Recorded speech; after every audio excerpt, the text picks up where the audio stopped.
میرے عزیز زندگی میں آزمایا جائے گا۔ نبی اکرم نور مجسم شفیع معظم صلی اللہ علیہ وسلم کی بارگاہ میں حضرت خباب بن ارت رضی اللہ تعالیٰ عنہ حاضر ہوئے۔ حضور خانہ کعبہ کے ساتھ ٹیک لگائے بیٹھے تھے تو حضرت خباب عرض کرنے لگے، یا رسول اللہ اتنی تکلیفیں آ رہی ہیں، کافر اتنا ستا رہے ہیں، ہمیں پریشان کیا جا رہا ہے، ہم سخت آزمائش میں، حضور آپ اللہ کی بارگاہ میں دعا کیوں نہیں کرتے ہمارے لیے؟ تو نبی پاک علیہ السلام فرمانے لگے، تم سے پہلے لوگوں کا حال پتہ کیا تھا؟ یہ صحیح حدیث بخاری میں موجود ہے۔ فرمایا تم سے پہلے لوگوں کا حال یہ تھا کہ انہیں گڑھے کے اندر رکھ کے ان کے جسم کو مٹی سے دبا کے پھر ان کے سروں پر آریاں رکھ کے چیر دیا جاتا تھا، لیکن پھر بھی وہ اپنے دین سے ہٹا نہیں کرتے۔ نبی پاک علیہ السلام فرمانے لگے تم سے پہلے لوگوں کا یہ عالم تھا کہ ان کے جسم لوہے کی کنگھیوں سے کریت دیے جاتے تھے، ان کا گوشت اتار دیا جاتا تھا، لیکن وہ اپنے دین سے ہٹنے کو تیار نہیں ہوتے تھے۔ یاری تیری سونے پر ازمائشاں تیریاں اگ، اے سونا پرکھیا جامدہ ہی پہلو نال اگاں دے لگ۔ اپنی زندگی میں تیار رہیں، ذہنی طور پر آزمائش کے لیے تیار رہیں، مزاج بنائیں۔ جب بندہ پہلے سے تیار ہوتا ہے نا، اس کا خیال ہوتا ہے کہ آزمائش آ گئی تو میں نے صبر کرنا ہے، پہلے سے اس کی تیاری ہوتی ہے، پھر وہ ذرا گھبراتا نہیں، پریشان نہیں۔ ہم تیار نہیں ہیں ذہنی طور پر۔ ہر بندے کو سکھ چاہیے، ہر بندے کو، بلکہ ہمارے ہاں تو لوگ کہتے ہیں مرید ہو رہا ہوں تاکہ میری طرف تکلیف کوئی نہ آئے۔ تو میں کیا کرتا ہوں، پہلے پیر سے پوچھ لو اسے کبھی آئی ہے کہ نہیں، اگر اسے آئی ہے تو پھر اس کا مطلب ہے تمہیں بھی آ سکتی ہے۔ لوگ نماز اس لیے شروع کرتے ہیں، کہتے ہیں میں 5 نمازیں بھی پڑھتا ہوں، میں صدقات بھی کرتا ہوں، کام میرا پھر نہیں چلتا۔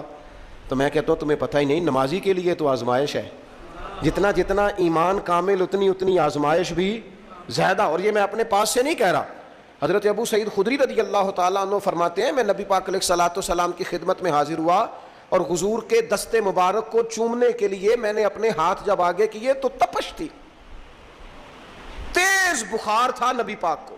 تو حضرت ابو سعید خدری رضی اللہ تعالیٰ عنہ ارشاد فرماتے ہیں کہ میں نے، یہ سنن ابن ماجہ میں موجود ہے، فرماتے میں نے عرض کیا یا رسول اللہ صلی اللہ علیہ وسلم اتنا تیز بخار؟ حضور فرمانے لگے ہم پر جو آزمائشیں آتی ہیں نا انبیاء پر، وہ عام لوگوں سے دگنا آتی ہیں۔ یہ تو لاڈلے ہیں، یہ تو محبوب ہیں اللہ کے۔ فرمایا عام لوگوں سے دگنی آزمائش آتی ہے، لیکن فرمایا ہمارا رب بڑا کریم ہے، ہمیں اجر بھی ڈبل ہی عطا کرتا ہے، ہمیں اجر بھی ڈبل ہی عطا کرتا ہے۔ تو حضرت ابو سعید خدری کہتے ہیں موقع اچھا تھا، میں نے ایک سوال بھی کر دیا، میں نے کہا یا رسول اللہ صلی اللہ علیہ وسلم بتائیے نا بھلا دنیا میں زیادہ آزمائشیں کن کو آتی ہیں؟ تو حضور فرمانے لگے سب سے زیادہ آزمائشیں اللہ کے انبیاء کو آتی ہیں، نبیوں کو آتی ہیں۔ حضور اس کے بعد فرمایا اس کے بعد جو ان کے زیادہ قریب ہوتا ہے اسے آتی ہیں۔ لوگ کیا سمجھیں گے امام حسن کی آزمائش کو؟ لوگ کیسے سمجھیں گے سیدنا امام حسین کی آزمائش کو؟ فرمایا جو ان کے زیادہ قریب ہوتا ہے اسے زیادہ آزمائش آتی ہے۔ تو حضور کے سب سے قریب تو امام حسن ہے نا، امام حسین ہے نا۔ تو کیا سمجھتا ہے قربت بس نسبت کے اظہار کا نام ہے اور بڑے لطف کے ساتھ زندگی گزارنے کا نام ہے؟ تو نبی پاک علیہ الصلوۃ والسلام نے فرمایا بات بڑی مزے کی ہے، فرمایا پھر اللہ کے بعض بندے تو ایسے ہوتے ہیں جنہیں اللہ فقر میں مبتلا کر دیتا ہے۔ فرمایا ان کے پاس صرف ایک چادر رہ جاتی ہے، اتنا فقر ان کے پاس آتا ہے، لیکن جو حدیث کے آخری لفظ ہے نا وہ وجد والے ہیں، وہ وجد والے ہیں، وہ سرور والے ہیں۔ ہمارا یہ مزاج ہوتا ہے کہ میٹھا میٹھا کھا جاؤ اور ذرا کڑوا آ جائے تو سویرے بھی رو شام بھی رو، حال ہی کوئی نہیں، غریبی بڑی، پریشانی بڑی، حضرت صاحب گھر سے بیماری جاتی نہیں۔ اور جناب کیا بتائیں، بعض لوگ تو ایسے ہیں جن کی بات سن کے لگتا ہے زندگی میں کبھی سوئی ہی نہیں، اتنے بڑے بڑے دکھ سناتے ہیں۔ او خدا کی رحمت کا بھی تو ذکر کرنا، خدا نے جو تیرے اوپر انعامات کیے ان کا بھی تو ذکر کرنا، ان کا تذکرہ ہی نہیں کر رہا میرا بھائی۔ نبی پاک علیہ السلام نے فرمایا ان لوگوں پر دکھ آتے ہیں پر قربان ہونے کو جی چاہتا ہے ان لفظوں پر۔ حضور فرمانے لگے وہ رب کی طرف سے آنے والے دکھ پر بھی اس طرح راضی ہوتے ہیں جس طرح تم میں سے کوئی راحت ملنے پر راضی ہوتا ہے، سکون والی چیز ملنے پر جس طرح تم راضی ہوتے ہو اس طرح وہ دکھوں پر بھی راضی ہوتے ہیں۔ دکھ قبول محمد بخشا، دکھ قبول محمد بخشا، پر ایک شرط لگائی چھوٹی سی میاں صاحب نے، انہوں نے کہا 100 دفعہ قبول ہے، دکھ 100 دفعہ قبول، دکھ قبول محمد بخشا پر راضی رہن پیارے۔ یہ شرط یہ ہے کہ تو راضی رہ، تو راضی رہ, دکھ قبول محمد بخشا, راضی رہن پیارے. اور حضرت سلطان صاحب کہنے لگے ایسا کیتی ہے جان حوالے رب دے, ایسا عشق کمایا ہے اسی مرن تو پہلو ہی مر گیا, باہو تا مطلب نو پایا ہے. ہم نے تو پہلے سے ہی نتیجہ نکال دیا ہے. تو سکون ڈھونڈنے نکلا ہے, تو چاہتا ہے زندگی میں آرام مل جائے. کائنات میں سب سے زیادہ پیار اللہ کا اپنے محبوب کے ساتھ. لیکن دیکھ لو نا, پیدائش سے پہلے ہی حضور کے والد چلے گئے. 4 سال یا 6 سال کی عمر میں والدہ گئیں. 8 سال کی عمر تھی, محبوب کے دادا کا جنازہ اٹھا تو محبوب پیچھے پیچھے جنازے کے جا رہے تھے. پھر وقت آیا جب تبلیغ دین کا, تو دنیا کا کون سا دکھ اور کون سی تکلیف اور کون سی اذیت ہے جو حضور کو نہیں دی گئی. لیکن کریم ہر وقت کہتے ہیں افلا اکون عبدا شکورا, میں رب کا شکر گزار بندہ نہ بنوں.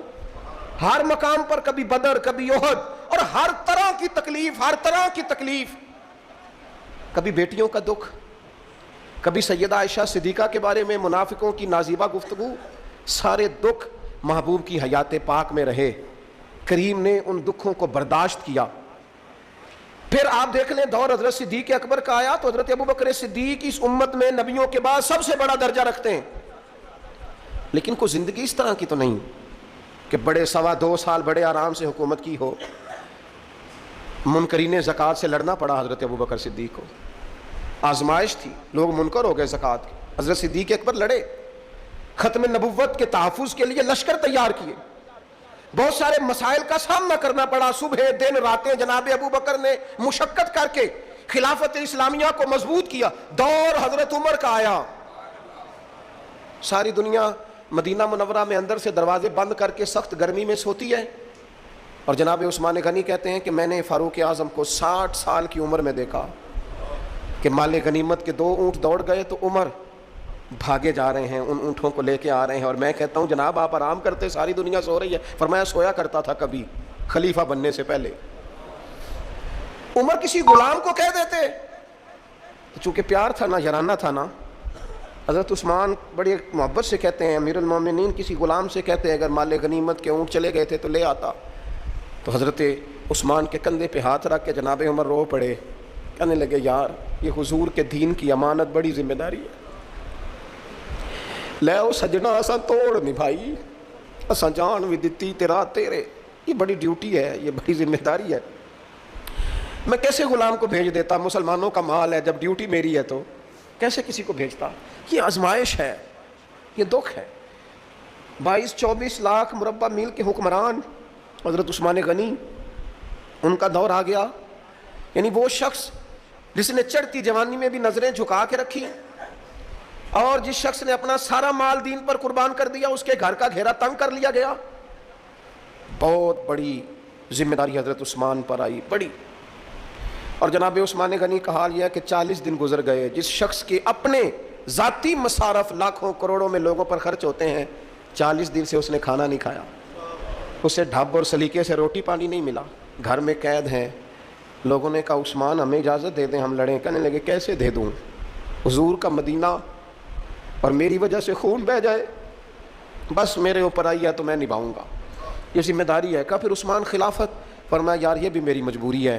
میرے نبی پاک نے فرمایا تھا عثمان اللہ تمہیں قمیض پہنائے گا, لوگ اتارنا چاہیں گے, دیکھنا اتارنا نہ, وہ قمیض نہ اتارنا کیسے چھوڑ دوں. حضرت عثمان بھی شہید ہو گئے, جناب عمر بھی شہید ہو گئے.